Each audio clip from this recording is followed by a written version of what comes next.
मेरा आपसे एक क्वेश्चन है कि सर इन पेशेंट में एंटीबायोटिक चल रही हैं पर फिर भी क्यों नहीं इन्फेक्शन कंट्रोल हो रहा है? एंटीबायोटिक कवरेज चल रही है पर मरीज में आराम नहीं आ रहा है और इन्फेक्शन कंट्रोल नहीं हो रहा है।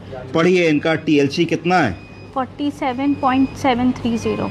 47,713 का टोटल ल्यूकोसाइट काउंट हो गया है। मतलब टीएलसी नॉर्मली कितना होना चाहिए?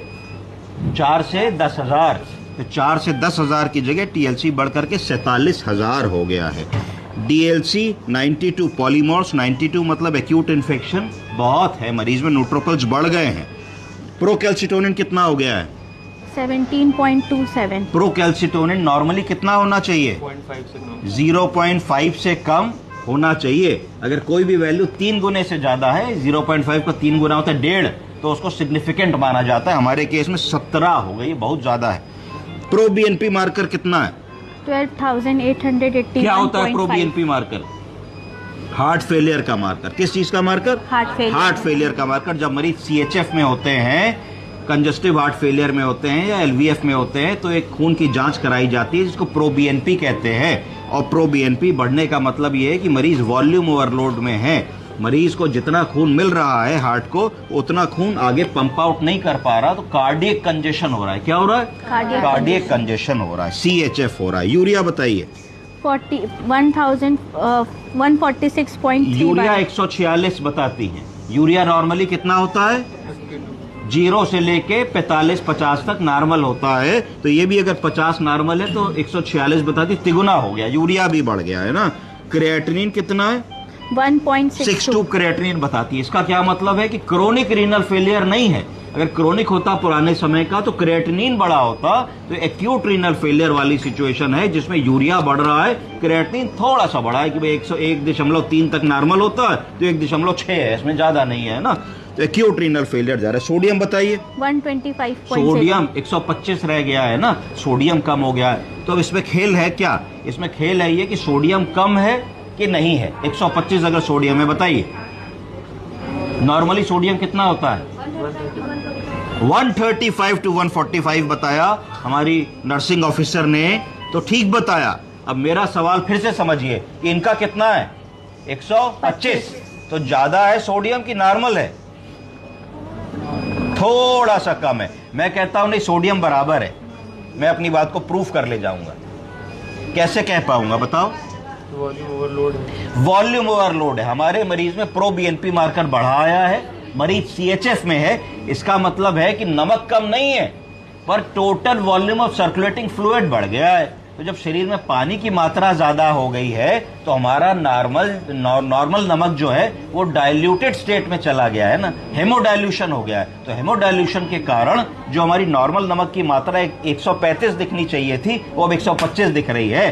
तो अगर हम शरीर से लीटर, 2 लीटर, 3 लीटर फ्लूइड बाहर निकाल लेंगे तो हम यूवोलेमिया में चले जाएंगे। यूवोलेमिया का मतलब है कि ओवरलोड कम हो जाएगा और हमारी सोडियम की मात्रा या वॉल्यूम नॉर्मल हो जाएगी। तो इस केस में प्रायः नमक की कमी ना मानी जाए, नमक का इन्फ्यूजन ना दिया जाए। इस केस में हम लोगों को ऐसी दवा देनी होती है जो लूप डाययूरेटिक के प्रिंसिपल पे काम करती है। आजकल एक नई दवाई है टॉलवैप्टिन। क्या ये?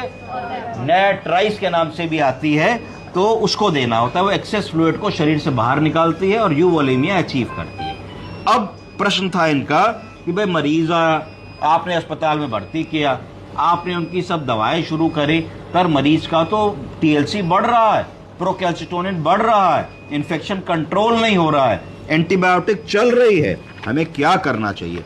अब अगर हम लोग मरीज की दवा देखें कि मरीज को क्या दवा दे रहे हैं, तो पढ़िए, एंटीबायोटिक पढ़िए। Injection meropenem, injection teicoplanin, injection polymyxin B, ये दवाएं मरीज को दी जा रही हैं। इन दवाओं के बाद एक एंटी फंगल ड्रग भी हम लोग मरीज को दे रहे हैं जिसका नाम है एनिड्यूलाफंजेन। क्या है? एनिड्यूलाफंजेन। तो हम अपने बुद्धि से gram positive, gram negative, anaerobic, anti fungal सारी दवाएं दे रहे हैं एंटी वायरल ड्रग को छोड़ के, क्योंकि वायरल इन्फेक्शन होने का कोई साक्ष्य नहीं है पर मरीज में लाभ नहीं है। तो इसका मतलब है कि कल्चर भी बहुत कुछ नहीं बता रहे हैं। तो हम एक मल्टीपल ड्रग रेजिस्टेंट इन्फेक्शन की तरफ जा रहे हैं, एमडीआर इन्फेक्शन। जिसमें जो हाई पोटेंशियल वाली दवाएं हैं, जो ब्रॉड स्पेक्ट्रम वाली दवाएं हैं, जो कहती हैं कि हम gram positive, gram negative, anaerobic full coverage कर देते हैं, उनको देने के बाद भी हमारा टीएलसी डीएलसी बढ़ रहा है और फायदा नहीं हो रहा है। तो इसमें क्या चीजें दिमाग में आनी चाहिए? पहली चीज दिमाग में आनी चाहिए, कहीं शरीर में कहीं कोई ऐसा सोर्स ऑफ इन्फेक्शन तो नहीं है जहां पे इतनी अच्छी दवा पेनिट्रेट ना कर रही हो। सोर्स ऑफ इन्फेक्शन क्या हो सकता है? कोई पस पॉकेट हो सकती है, लिवर में एब्सिस हो सकती है, इंट्राएब्डोमिनल एब्सिस हो सकती है, लंग में कोई कैविटी हो सकती है, कैविटेटरी लेजन हो सकता है। कहीं पर भी शरीर में ऐसा स्थान जहां पे पस या फ्लूइड कलेक्टेड हो, पस या फ्लूइड अगर कलेक्टेड होगा तो उसमें रक्त कोशिका नहीं होगी, जो भी तुम दवा दे रहे होगे वो उस रक्त को वो उस कलेक्शन तक नहीं पहुंच पाएगी, तो वो एक फीवर का कारण हो सकता है। दूसरा कारण क्या हो सकता है? कोई भी इनड्वेलिंग कैथीटर। अगर आपके पास इतना बीमार मरीज है, आपने उसको आर्टीरियल लाइन भी डाली है, आपने उसको सेंट्रल लाइन भी डाली है, आपने उसको कैथीटर भी डाला है, आपने उसको राइज ट्यूब भी डाली है, आपने उसको ट्रैकियोस्टमी भी कर रखी है, तो हो सकता है कि आपकी प्लास्टिक की ट्यूब जो आपने डाली है, जिसको कहा जाता है इनड्वेलिंग कैथीटर। इनड्वेलिंग कैथीटर का मतलब है जैसे आप खड़ी हैं, आप खड़ी हैं, मैं खड़ा हूं, हम लोगों के शरीर में कोई नलियां पड़ी हैं? नहीं पड़ी हैं। अब अगर हमारे शरीर में 3 प्लास्टिक की नलियां डाल दो और कहा जाए भाई इसी को पहन लगा करके जाओ ऑफिस, तो नलियों के थ्रू इन्फेक्शन होगा ना कि नहीं होगा? होगा। दूसरी क्या प्रॉब्लम होगी कि जो तुमने प्लास्टिक की नली डाल दी, पेशाब की नली में सिलिकॉन की नली डाल दी, कुछ भी ऐसा डाल दिया, तो उस नली के अंदर खून जा रहा है? नहीं जा रहा है।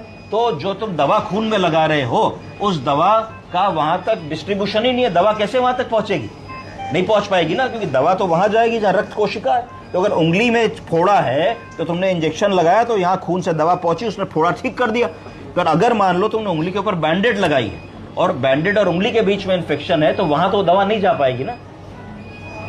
इस तरीके से जो भी इनड्वेलिंग कैथीटर्स हो उनको बदल दो, यानी कि मरीज की आज ट्रैकियोस्टमी बदली जाएगी, मरीज की आज पेशाब की नली बदली जाएगी, मरीज की आज सेंट्रल लाइन बदली जाएगी, मरीज की आज आर्टीरियल लाइन बदली जाएगी। देखा जाएगा कि भाई ये सब बदलने से हमारा जो बुखार आ रहा है और टीएलसी उसका ट्रेंड क्या जा रहा है।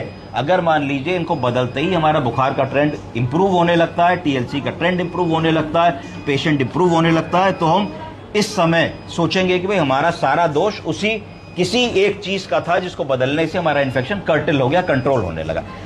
तुरंत सारी चीजों का कल्चर भेजो, यानी कि जो ट्रैकियोस्टमी निकाल रहे हो उसका टिप काट करके कल्चर के लिए भेजो। पेशाब की नली निकाल रहे हो तो पेशाब की नली का टिप काट के कल्चर के लिए भेजो। सेंट्रल लाइन निकाल रहे हो तो सेंट्रल लाइन का टिप जो शरीर के अंदर 10 दिन से पड़ा है उसकी टिप निकाल के कल्चर के लिए भेजो। सब चीजें बहुत ही स्टरलाइज तरीके से होनी चाहिए।